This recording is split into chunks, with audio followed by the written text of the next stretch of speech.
Fancy poultry farming के अंदर आपको मुख्तलिफ लोगों ने मुख्तलिफ तरीके से गाइड किया है। जैसे कि कुछ वीडियोस के अंदर आपको बताया गया होगा कि सर ये ब्रीड रखें, इस ब्रीड का अंडा 500 का जाता है, इसका चूज़ा 1.5 और 1000 रुपये का जाता है। इसी तरह कुछ लोगों ने कहा होगा कि इसका अंडा 200 का जाता है, इसका चूज़ा 300 का जाता है। और इसी तरह कुछ लोगों ने आपको इस तरह से गाइड किया होगा कि इसका अंडा 80 रुपये का है, इसका चूज़ा 150 का जाता है। और यही नहीं, कुछ लोगों ने आपको ये भी गाइड किया होगा कि ये 1 2 3 पेयर या सेट अपने घर के अंदर रख लें, इससे आप मंथली 50,000 80,000 या लाख या कोई भी अमाउंट बताई होगी कि इस अमाउंट को आप बना सकते हैं घर में बैठे। तो दोस्तों, आज की वीडियो मेरे बनाने का मकसद ये है कि मैं आप लोगों को इस बारे में एक्सप्लेनेशन दे सकूं कि इस बात के अंदर कितनी सच्चाई और कितना झूठ है। दोस्तों, वीडियो स्टार्ट करते हैं। वीडियो स्टार्ट करने से पहले अगर आप हमारे चैनल पर नए आए हैं तो हमारे चैनल को सब्सक्राइब कर लें और घंटी के निशान को दबा दें। अगर आपने अभी तक हमारी वीडियो को लाइक नहीं किया तो काइंडली हमारी वीडियो को लाइक कर लें।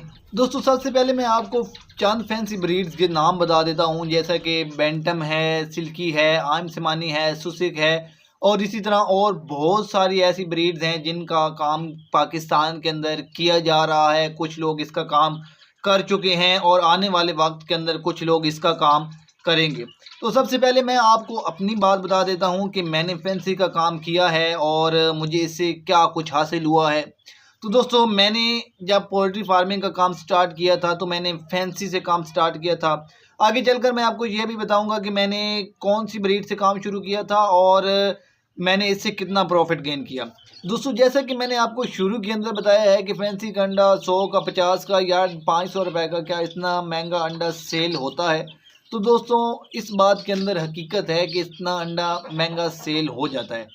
इसका अंडा खाने के लिए नहीं इस्तेमाल होता बल्कि बिजनेस पर्पज़ के लिए इस्तेमाल होता है। फ़र्ज़ करें, अगर मैंने कोई ब्रीडर रखा हुआ है और उसका फर्टाइल अंडा मैं अगले बंदे को सेल करूंगा, वो शख्स क्या करेगा, वो शख्स उस अंडे से चूज़ा निकलवाएगा अपने इनक्यूबेटर के अंदर और उसका चूज़ा वो डे ओल्ड सेल करेगा या फिर उसे 15 दिन का करके या 2 मंथ का करके उसे आगे सेल कर देगा। और इसी तरह आगे सेल करने वाला जो बंदा है वो उसको आगे 2 मंथ रखेगा, ब्रीडर बनाएगा, ब्रीडर से अंडे लेकर अंडे सेल करेगा या फिर ब्रीडर सेल कर देगा।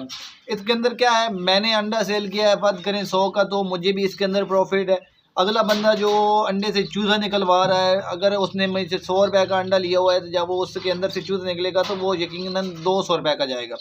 तो वो 200 उसको भी इसके अंदर प्रॉफिट हो रहा है। जो बंदा इसको आगे लेकर 2 मंथ या 3 मंथ तक रखेगा वो आगे इससे महंगा सेल करेगा। तो इस तरह हर बंदे को इसके अंदर प्रॉफिट होता है। जिस दोस्तों, फैंसी पोल्ट्री फार्मिंग के अंदर सबसे ज़्यादा पैसा वो बंदा कमाता है जो कोई भी अच्छी ब्रीड पाकिस्तान से बाहर से लेकर आता है, पाकिस्तान के अंदर फिर उस पर मेहनत करता है। अब आप सोच रहे होंगे कि उस पर मेहनत कैसे करनी है। मेहनत ऐसे करता है कि जब भी कोई ब्रीड बाहर से पाकिस्तान के अंदर आती है तो सबसे पहले उसका माहौल चेंज हो जाता है। दूसरे नंबर पर उसकी आबो हवा चेंज हो जाती है। तीसरे नंबर पर उसकी फीड चेंज हो जाती है, जिसकी वजह से फार्मर जो बाहर से ब्रीड लेकर आया है उसको काफ़ी मसाइल का सामना रहता है। जब वो इन्हीं प्रॉब्लम्स को फेस करते हुए अगर ब्रीडर को कामयाब बना लेता है फिर वो इससे पैसे कमाना शुरू करेगा। अब आप सोच रहे होंगे कि वो पैसे कैसे कमाएगा। तो सबसे पहले मैं आपको अपना एक्सपीरियंस बताता हूँ कि मेरे एक नज़दीक तरीन बहुत ही करीबी मेरे दोस्त हैं जिन्होंने बाहर से सुसिक के चांद अंडे पाकिस्तान के अंदर मंगवाए, उनसे चूज़ा निकलवाया, उनको 5 मंथ तक पाल कर उन्हें बड़ा किया और जब उन्होंने अंडे दिए तो उनसे फिर आगे ब्रीड तैयार की। जब उसके पास ब्रीड अच्छी तैयार हो गई तो फिर उसने इसको मार्केट के अंदर लेकर आया और जब वो ब्रीड मशहूर हुई तो वो ब्रीड सिर्फ़ और सिर्फ उसी के पास थी और उसने उसका जो डे ओल्ड चूज़ा है वो 1200 रुपये के हिसाब से सेल करना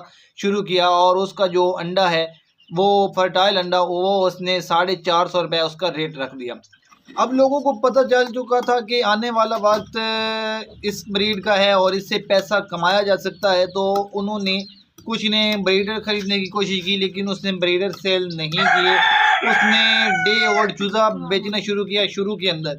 जब उसने देखा कि डिमांड बहुत ज़्यादा है तो उसने थोड़ी ब्रीड और तैयार कर ली और साथ ही अंडा सेल करना शुरू कर दिया, चूज़ा सेल करना शुरू कर दिया। तो इससे उसने, अगर मैं कहूँगा कि लाखों रुपीज़ कमाए तो ये गलत होगा, बल्कि उसने इससे लाखों नहीं बल्कि करोड़ों रुपीज़ कमाए हैं। इसके बाद ऐसा होता है कि जब भी कोई ब्रीड बाहर से आती है तो वो 5 से 6 मंथ के अंदर जो लोग उस पर पैसा इन्वेस्ट करते हैं वो उससे पैसा कमाते हैं, लेकिन उसके बाद वो लोग आ जाते हैं जो इसकी क्रॉस ब्रीड बनाना शुरू कर देते हैं, जो सेम उसी तरह की नज़र आती है लेकिन वो प्योर ब्रीड होती नहीं है। तो इस तरह 1 साल बाद हर नई आने वाली ब्रीड जो शुरू में जिससे लोगों ने पैसा कमाया था, वो 1 साल बाद फ्लॉप हो जाती है और लोगों का उससे यकीन उठ जाता है, क्योंकि लोग इस वजह से ख़रीदना उसे बंद कर देते हैं कि अगर हम डे और चूज़ा ख़रीद रहे हैं तो ये वो प्योर ब्रीड है ही नहीं, बल्कि ये क्रॉस ब्रीड है।